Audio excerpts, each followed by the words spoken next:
Customer cash on delivery போட்டுட்டு நம்ம கையில் கேஷ் கொடுக்கறதுக்கு அரை மணி நேரம் நம்மளை வெயிட் பண்ணி வச்சு கொடுக்குறாங்கன்னா அவங்களாம் என்ன பண்ணலாம் நீங்களே சொல்லுங்கள். என்னென்னு ஃபுல்லாக சொல்கிறேன், வீடியோ மிஸ் பண்ணாமல் ஃபுல்லாக பாருங்கள். நம்ம 90 நாள் சேலஞ்சில் என்கிட்ட 81 திருச்சி கஃபேல தான் நமக்கு ஃபஸ்ட் ஆர்டர் வந்திருக்கு. பிக் பண்ணிவிட்டு நம்மளும் கிளம்பிட்டோம். இது பார்த்தீங்கன்னா பள்ளிப்பாளையத்தை தாண்டி அந்த பக்கம் ஒரு 5 கிலோமீட்டரில் இருந்துச்சு. சீக்கிரமாக போய் கஸ்டமர் பிளேஸுக்கு நம்மளும் டெலிவரி கொடுத்துட்டோம். பாட்டுக்கு ஃபுட்டு வாங்கிட்டு உள்ளே போயிட்டாரு. அதுக்கப்புறம் நான் கூப்பிட்டு கேஷ் ஆன் டெலிவரி போட்டிருக்கு, பேமெண்ட் கொடுங்க அப்படின்னு சொல்லி கேட்டேன். இல்லை ஆல்ரெடி ஆன்லைனில் பேமெண்ட் பண்ணியாச்சு அப்படின்னாங்க.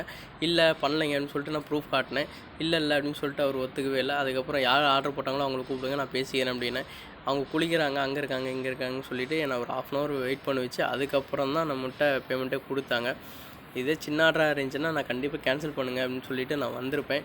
12 கிலோமீட்டர்னால நான் அவங்ககிட்ட எதுவுமே பேசாமல் கம்முன்னு கேஷ் வாங்கிட்டு நம்மளும் கிளம்பியாச்சு. அந்த ஆர்டர் முடிச்சதுக்கப்புறம் நம்ம ஒரு 7 ஆர்டர் கிட்ட பார்த்தோம். எல்லாமே பெரிய பெரிய ஆர்டர் தான். இன்றைக்கி ஏர்னிங்ஸ் கொஞ்சம் நல்லாவே இருந்துச்சு. எல்லா ஆர்டர் சீக்கிரமாக கொடுத்து முடிச்சுட்டு நம்மளும் வீட்டுக்கு கிளம்பியாச்சு. பெட்ரோல் போக நமக்கு 894 ரூபா கிடச்சிருக்கு. ப்ளஸ் 66,106 கொட்டோம்னா 67,000 நம்மளோட ப்ராஃபிட்.